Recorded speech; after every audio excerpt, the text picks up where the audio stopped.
Medina की दोपहर गर्म थी। बाजार में व्यापारी, यात्री और गलियों में खेलते बच्चे चहल पहल में मशगूल थे। उन्हीं में एक 10 साल का लड़का खालिद भी था, जो अपने वालिद के साथ खजूरें बेचने में मदद करता था।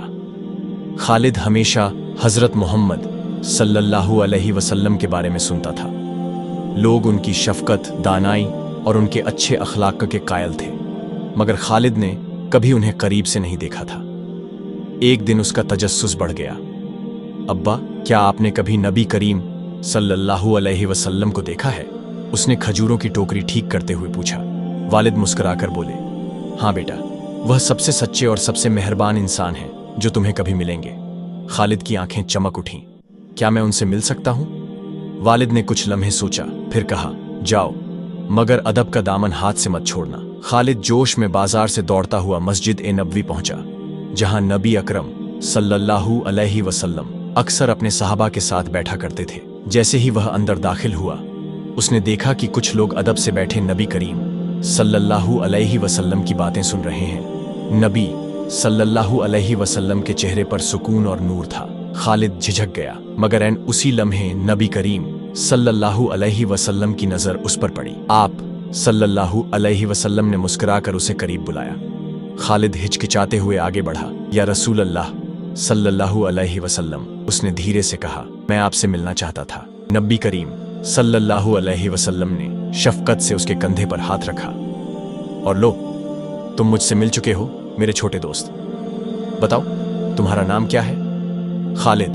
नबी करीम सल्लल्लाहु अलैहि वसल्लम ने इश्तियाक में सर हिलाया। बहुत खूबसूरत नाम है, बताओ यहां क्यों आए हो खालिद? लड़के ने थोड़ी देर सोचा और फिर बेसाख्ता बोल पड़ा, मैं जानना चाहता हूं लोग आपसे इतनी मोहब्बत क्यों करते हैं। सहाबा किराम मुस्कुरा दिए, मगर नबी करीम सल्लल्लाहु अलैहि वसल्लम ने नरमी से जवाब दिया, क्योंकि मैं पहले उनसे मोहब्बत करता हूं। खालिद ने हैरान होकर पूछा, उनसे भी जो अच्छे नहीं होते? हाँ।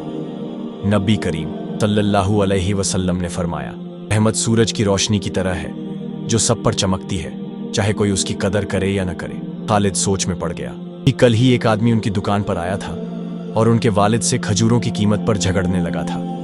वालिद ने सब्र किया, मगर खालिद को बहुत गुस्सा आया था। लेकिन अगर कोई बहुत बुरा हो तो? खालिद ने पूछा। नबी करीम सल्लल्लाहु अलैहि वसल्लम ने मुस्कुराकर कहा, आओ मैं तुम्हें एक कहानी सुनाऊं। मक्का में एक बूढ़ी औरत थी जो मुझसे सख्त नफरत करती थी। हर रोज जब मैं उसके घर के पास से गुजरता, वह मेरे रास्ते में कूड़ा कचरा फेंकती। मैंने कभी उससे कुछ नहीं कहा। फिर एक दिन वह बीमार हो गई और उसका कोई हाल पूछने वाला न था। मैं उसके घर गया, उसकी तीमारदारी की और उसे खाने पीने की चीजें दी। वह हैरान रह गई, तुम मेरी मदद क्यों कर रहे हो जबकि मैंने हमेशा तुम्हारे साथ बुरा किया है? उसने पूछा। मैंने कहा कि अल्लाह हमें यही सिखाता है कि बुराई का जवाब भलाई से दो। जानते हो फिर क्या हुआ? खालिद ने नफी में सर हिलाया। उसने इस्लाम कबूल कर लिया। खालिद की आंखें हैरत से फैल गईं, सिर्फ इसलिए कि आपने उसके साथ मेहरबानी की। हाँ खालिद, लोगों के दिल गुस्से से नहीं बदलते, ये मोहब्बत और सब्र से बदलते हैं। खालिद ने गहरी सांस ली। उसके जहन में कुछ नया और अहम बैठ गया था। उस दिन के बाद जब भी कोई उस पर या उसके वालिद पर सख्ती करता, खालिद नबी करीम सल्लल्लाहु अलैहि वसल्लम की कहानी याद करके मुस्कुराता और नरमी से पेश आता, और इसी में उसने हकीकी मोहब्बत और मेहरबानी की गर्मी को महसूस किया।